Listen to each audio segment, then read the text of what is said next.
Well, good day, tubes. How's she going? Pretty good here. Snowy and crappy and not really cold, but still cold. It sucks. But anyways, today I bit the bullet and went and got a new battery for my truck. We're going to install it today and get rid of the stupid crappy one that I had in there. Yeah. But anyways, we're just down at the shed here, or whatever we're going to call it. I don't know yet what we're going to call it, but a work-ish place. I don't know, something. But anyways, yeah, we'll get her down here. I got it running. It's what's been going on is well, I gotta look at my phone because I took a picture up this morning. I can't really remember the numbers now, but well, let's get her down to the shop here. We're parked here, ready to go.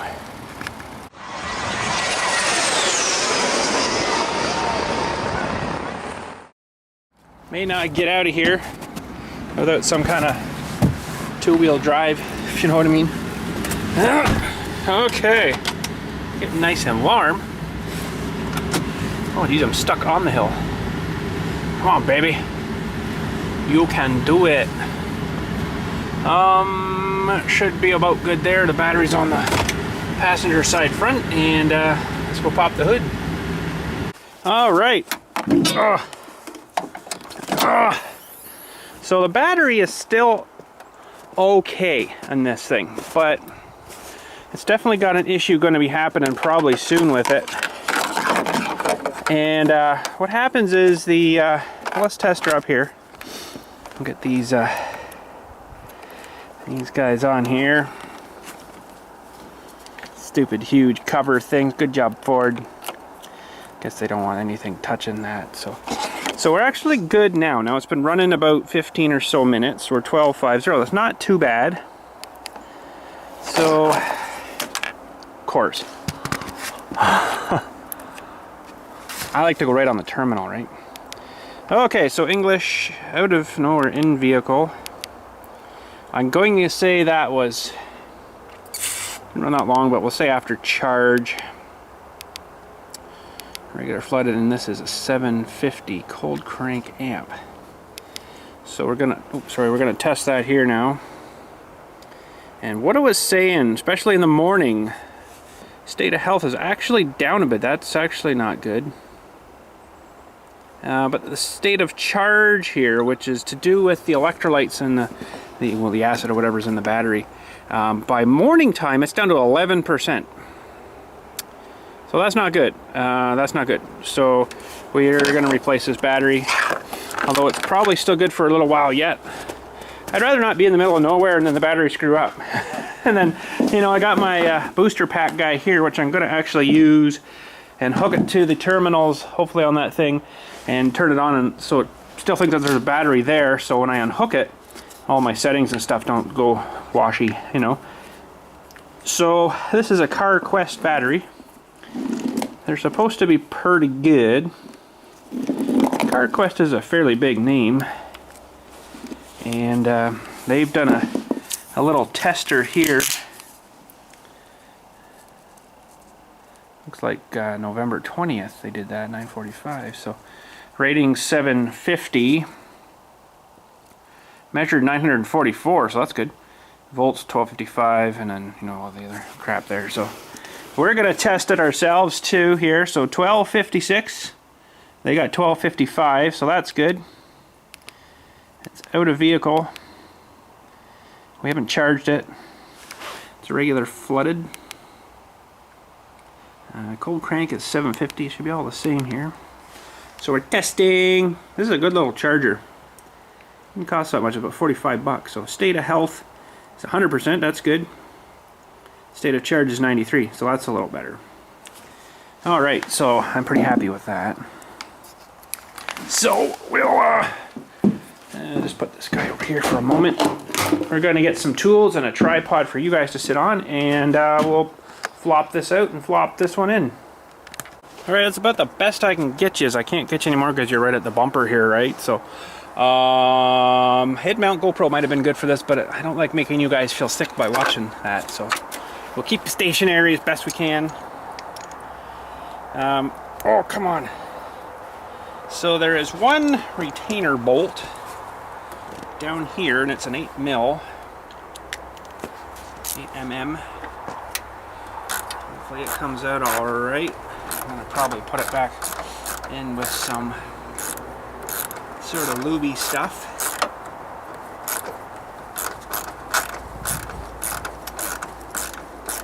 I don't know why, Ford, you needed to think, oh, it's got to be, the thread's got to be 13 miles long.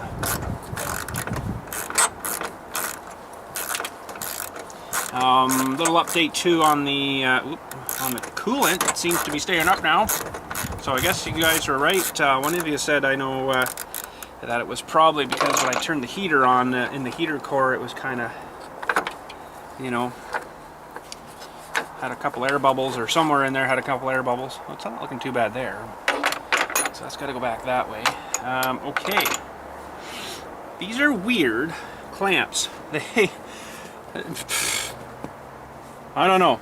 This is actually the bolt here to undo the clamp. So it goes through here. It's got like a triangle wedge thing. So the more you tighten it up, more it pushes that wedge, and the more it pulls the bottom guy, and then it pulls on this guy and squeezes the clamp shut.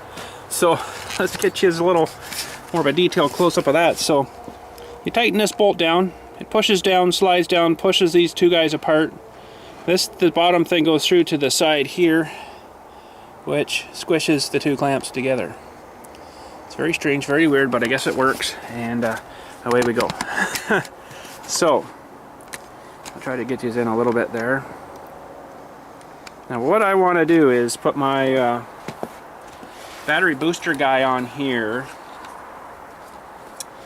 somewhere that will hopefully stay on, that when I take these off, it doesn't lose all my settings and all my stuff. So let me get that set up here. So this is a little booster pack by Genius, good little company. So it's got a, hang on a sec, I guess I gotta turn it on first. There. It's got a what do they call that? So it's actually boosting there now. Okay, so hopefully I got, oh boy. This might not work. I might lose my settings. Hopefully we can... of course these aren't long enough. Hopefully we can...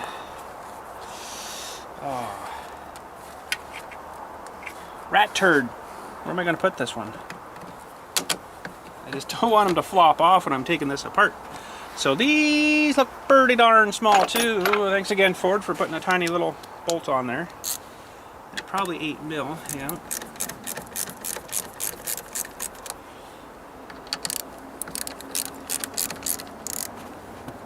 That thing's still going, so that's good. So I got to do this kind of, sort of fastish. Okay, I might need to... Nope, should be good. Okay. Man, that's a freaking raw, tough wire there. Get the negative off. And hopefully the truck thinks, oh crap. Oh, no, I think I just wrecked her there. I think I wrecked her. I might have just wrecked her. Darn it. Okay, how the heck am I supposed to get this out of here now? Why are these things in the way? That one, I think, come off. I think we lost our settings. Darn it! Yeah, we lost our settings. Okay. Well, screwed now. I kind of wondered if that was going to stay on or not. Didn't want to, so... we lost her. Oh well. It's not a big deal. It's just a pain in the rear end trying to reprogram everything into it, and I don't like doing that, so... Alright, I'm going to have to be somewhat He-Man-ish, I guess, here. They do actually have little things you put over, and then it's got a strap and you can pull it out easier. But this, unfortunately, I don't think I can do that with. Okay, it's got a little jacket on it. I'm going to probably put that back on the new battery if it fits. And away we go. Okay, this little coat thing's got to be the silliest thing I've ever seen. It doesn't probably like do anything, but It's not like it's heated.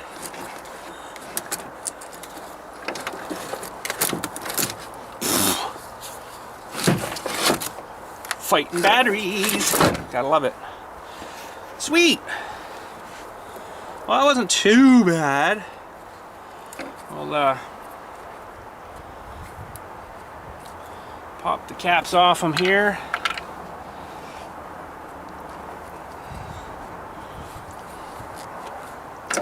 And they didn't have any spray on them, so I'm not going to spray them now. So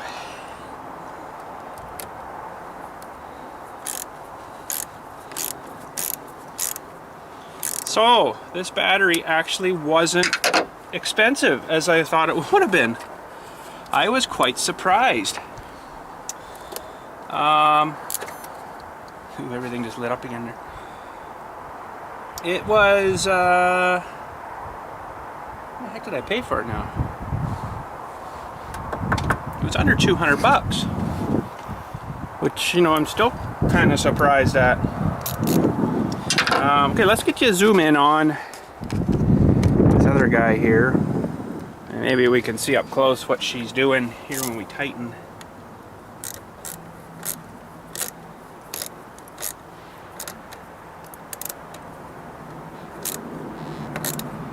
That should be good. They're tight. We just got to put on our little guy now to hold them down. So I am going to put a little bit of spray down on this guy. And this is fluid film. Good stuff. Good stuff.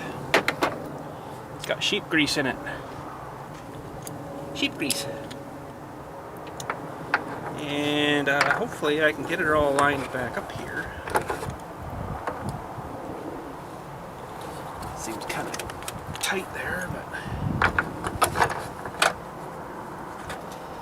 should hopefully just kind of flop back in place.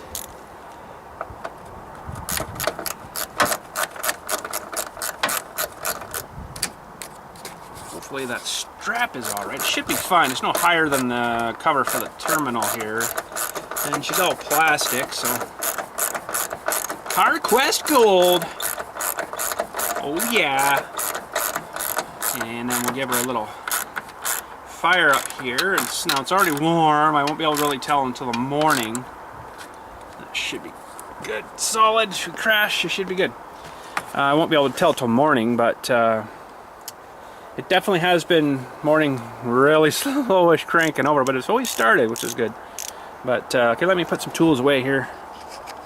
Alright, brand new battery.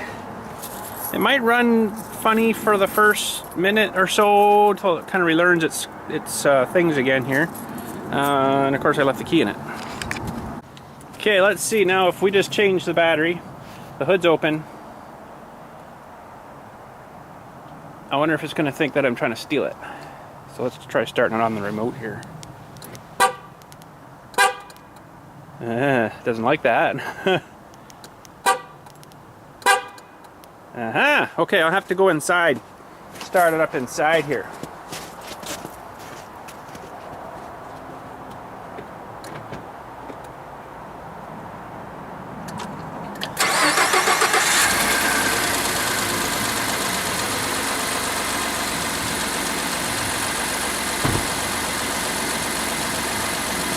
Thanks, Ford. I love that too. When you start it up after you change the battery, it freaking blows your ears off because the radio's like 9,000 volume. That's fantastic too. So that's seen better. So hopefully it's all good, and that state of charge stays up way better than it should. So I'll let her sit there and run a few, and then probably test it again just to kind of make sure everything's good. And we'll grab the tester now. It'll tell us at least what's going into the battery. Alright, try to go right on the terminal again here. I don't have much left after those things go on, but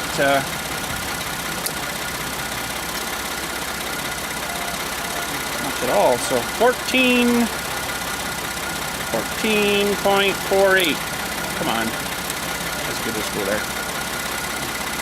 14.46, 14.50. That's good. It's charging there at idle. I'm happy with that. So, but we'll try. It's not supposed to be cold tomorrow, but we'll try maybe a cold start in the next couple of days or so and make sure everything's still good. So I'm just concerned that it cranks slow again like that. I don't know, like that. So I think there's definitely something wrong with that other battery. So it'll be interesting to test this one in the morning after it's sat hooked up overnight. And if it drains it down again, then there's something wrong somewhere. I don't know what. So, but yeah. So anyways, there we go. That should be good. Oh, I better put this guy back as much as it does. Okay, so another little update here. I've kind of changed my mind on heating again for this little room in here. Of course, we still have to insulate it, of course. You know, I actually went and looked at insulation yesterday, but I didn't pick any up, so I should have maybe, but because we definitely need to do some insulating. So my heating idea is we're not going to use that forced air one, the big diesel one. Probably not going to use the little electric with the gen, because that kind of sucks. It's hard on the gen. It's basically like welding at number 9 for like all the whole time, so that's got to be hard on it. But anyways, I have my heater from the garage down there that we replaced. It still works, but it does have a problem with the power vent motor not wanting to turn. So I kept it and I looked at it yesterday, and I hooked it all up and fired it up to, actually I had a bottle of propane down there, and it didn't spin at all. It was like, I'm like, oh, that's not good. So I got in there with some WD-40 just to see if I get it to move. And I had sprayed it when it was down at the garage there, when it was still hanging and we were still using it. I sprayed it a couple of times, and then it kind of seemed to do it again. So I went to fire it up yesterday, like I said, and it was again. So I might have to come apart maybe and get like cleaned out as best I can. I don't know how far I could take that apart, but it probably just needs a little bit better kind of a lube job to it, to where it spins on those little bushings and stuff in there. So it probably just needs like a clean out or a clean up. But they didn't want to mess with it down there, so they just like, oh no, we'll just put a new one in. I'm like, okay. So 30,000 BTU, that'll work pretty good in here, but I'm just not sure where I should hang it. Probably should be down somewhere here, up high. But that's a long way to, you know, hang down to about where maybe where the top of this wire is here. That's about that's about 6.5 feet maybe. I'm 6, and yeah, it's about another head above me, so maybe even 7-ish odd feet up. Then it would kind of blow down this way, and I'd probably put the thermostat in over here somewhere, so it would keep all the wiring short. I'd have to run a wire out up into the heater. And actually what I did was they had hardwired it in, you know, into the back of the heater, so they just unplugged everything, or unmarrited everything and gone. And what I did is I had like a 110 receptacle plug with bare ends on it in the ground, and I hooked it up that way, and even had like the little guy that goes in, I can't think of the right name for it now, that goes into the actual case of the heater motor fan thing, and you're able to tighten it down. It actually looks like it should be there, so I might just keep that, and I'll maybe just even wire up a plug there, just plug it in. So I'm just not sure if I want to put it there, or it's probably best to have it kind of blow towards the door, I would think. But you don't want the warm air, I don't believe, to be blowing onto the thermostat. So I might even have to put, I'm not too really good at doing this kind of thinking, because it's all like an airflow thing, right? Like if I could put the thermostat like maybe here, but if that thing's blowing here, it's going to blow on that. Oh yeah, it's hot enough, and then shut it off and it'll still be cold in here, right? So I would probably need to put it like out of the draft, I believe, or out of the wind of the warm air. So it might have to actually go right down beside that panel maybe, and then it would blow down here, and then eventually the heat would come around and, oh yeah, that's good enough, and then shut her off. But then you don't want it too far away, because then it might not get warm enough there to shut it off, you know. So I don't know, I can always move it, you know, it's not that big of a deal, I can always move it. But Now my thing is, how the heck am I going to mount that up there? Because what they had done down there is from the joists up here, they ran down, and down there, mind you, the roof's, the ceiling's only about this tall, so it only needed short little guys, right? Well, it's maybe a little taller than that, but I don't really want to run it, and it's on an angle. This one's going to have to be this long, that one's going to have to be, you know, shorter. What I'm thinking is potentially maybe putting up like a cornery kind of shelf or something there, maybe potentially. And it's not a heavy heater, it only weighs maybe 60, 70 pounds.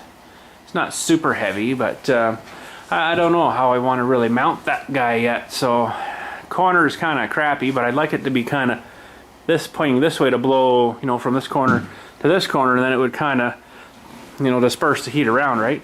So it's either that or I'm going to mount it straight onto there with maybe some big huge ass L brackets or something, and probably support it from something on the roof there, because it does have on the top, it's got little 3/8 bolt holes that you can screw those into and then, you know, hold it from that. But I don't really have all the hanging hardware and stuff, right? I have to rig up something, but I'm kind of thinking L brackets. But I guess if I mounted it straight this way and the air blew this way, it would kind of maybe blow around, and then by the time it gets around there, it's probably warm enough it would shut her down a bit, right? So that's the potential anyways. Now, getting it up there might be the fun part. Yeah, I also have to drill a hole through the wall. 5-inch hole. It's a 3-inch pipe, and then 5-inch. Well, you guys know that pipe. I can show you it sometime. But it's got like an air chamber in the pipe, but the outside pipe's plastic. It's 5-inch though, so I'm gonna have to drill a 5-inch hole so that'll slide through to vent it out. And it is propane, so I don't know whether it's a good idea. Like, I'm gonna run it off of Levy. Basically, it's like barbecue, like one of these guys here, a little different, but sort of like this, with a regulator, of course. And I don't know whether to just leave that in here, run it up to the thing, and away we go, or that should be outside. You know, punch another hole through down here maybe, and then just out into the tank. I'd rather keep all this inside, but I don't know if I should do that or not. I don't think it's gonna make a huge difference, but that's the idea anyways. And I'd probably get that up first, get her wired, get her hooked up, and get her heating, and then starts insulating in here and have to work around it, but oh, well, it's not a big deal.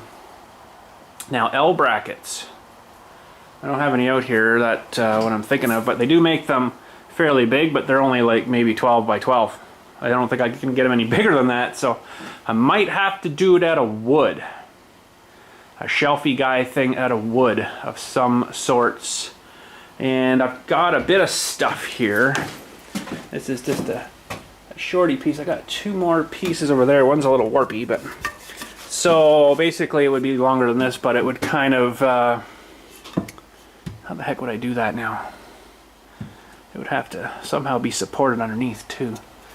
Or L brackets, you know, one out like this way, and then one from here kind of down to there, sort of thing. Ugh, my gosh, depending how I want to hook it up. If I do L brackets, so it's going to have to be up here and then out and then come like right back down. If I could maybe rig it up to the bottom one to come out here, up, you know, and then the platform of whatever is going to be up there. I don't know if that's the best way to do it or not. I just really don't want to hang it off the roof.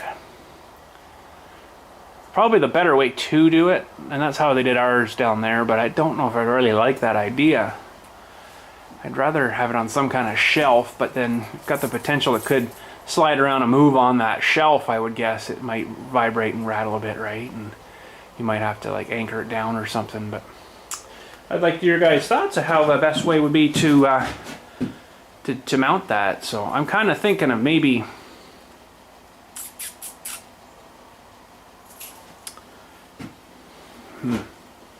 maybe through. Now I got that wire there too. Well, that could get moved. I think we could unstaple this one, run it down this one, and then over. Because that wire is going to be in the way now, unless I notch it. Notch the piece of wood there, and darn it. I should have, I know, run them through the beams this way, but I don't really like that because every time you drill a hole, that makes it weaker.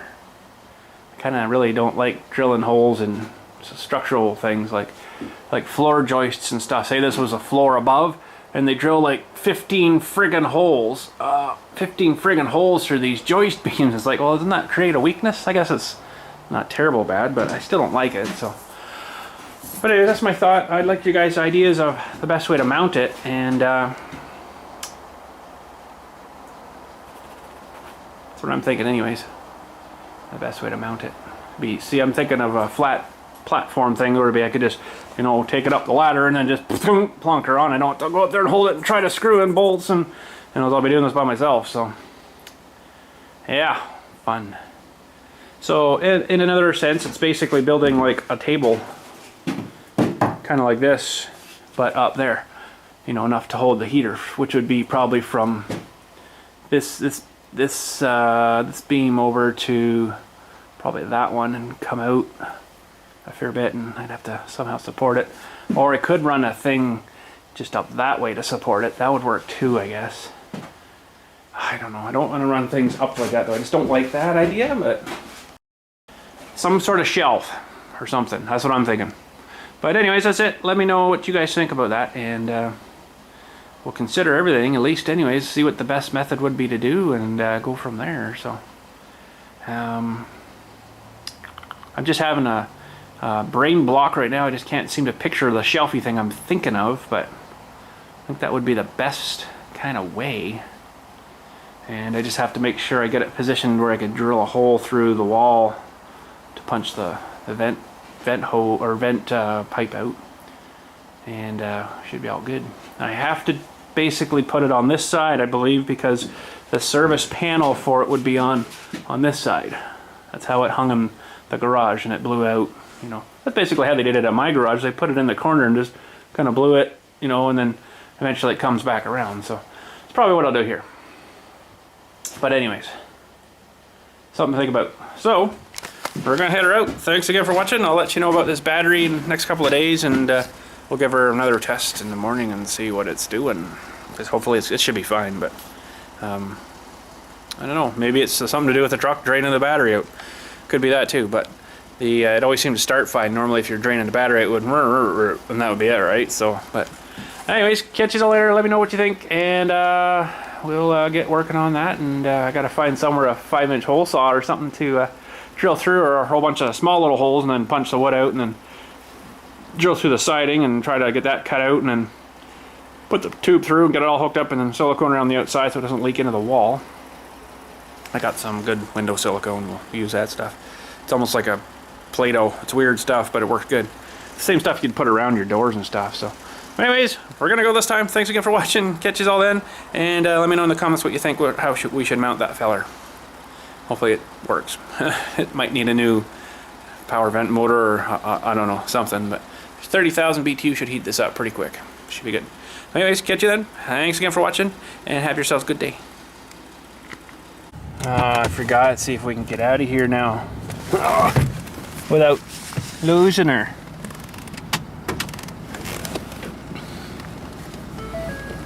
Oh, I better go the other way.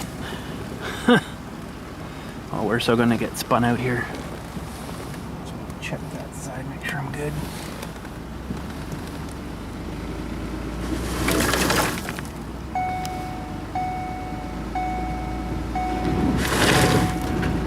Go differential. Still screwed me. Okay, so we got a thing here. We can pull out the knob here for 4-wheel drive, and it actually locks the rear diff. Sometimes that's actually worse though. So both should spin now, but I found it a lot worse with both spinning.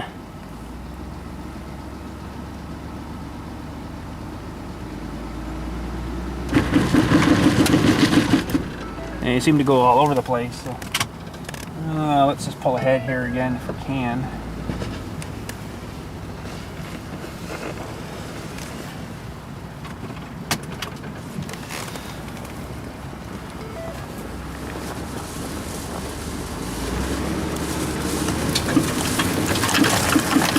Son of a...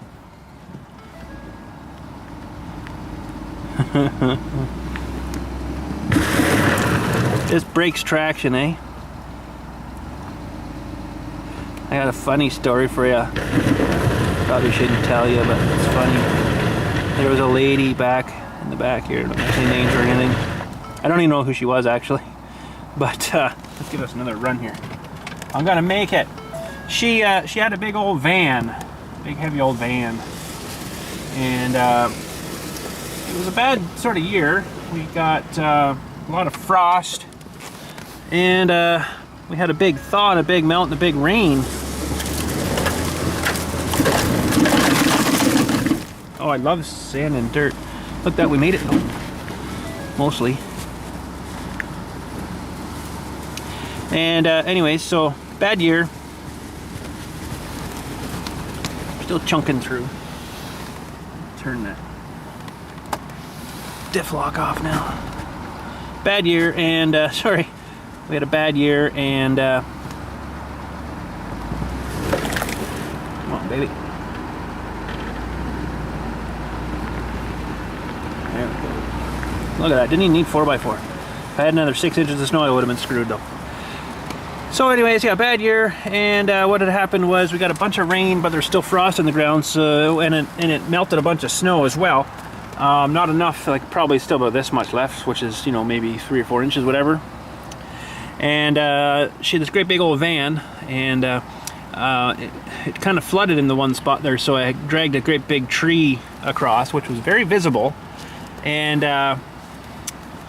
you know, so people wouldn't drive down into this watery mush stuff. There was a road in there, but it was like, you know, 8 inches under icy crap and water. So I ended up putting this thing across, and she decided to, no, I want to go through here. I'm driving my van over this log. She got over the log somehow with a big heavy old van. It was probably a log like, you know, maybe the size of that pole thing there. Not quite as long, but diameter wise about maybe 12 inch or so, about 12, 14 inches or whatever. So she gets over this log, gets down onto this icy stuff, which had kind of skinned up pretty good, and she's driving on, and then punches through it, you know. So she punches through, like, I don't know how much it was enough that there was, like, you know, chunks of ice and stuff, right? So she spun the tires on that van until the radiator exploded. There was fluid, radiator fluid, absolutely everywhere. She just ran her. I wasn't up back there at the time, but I come back and I seen the radiator fluid all over the place. And I think I seen her drive in with this big van, and then she had, I guess, had to get it towed out or something. I don't think I was right back there for all that, but I'm like, why would you do that?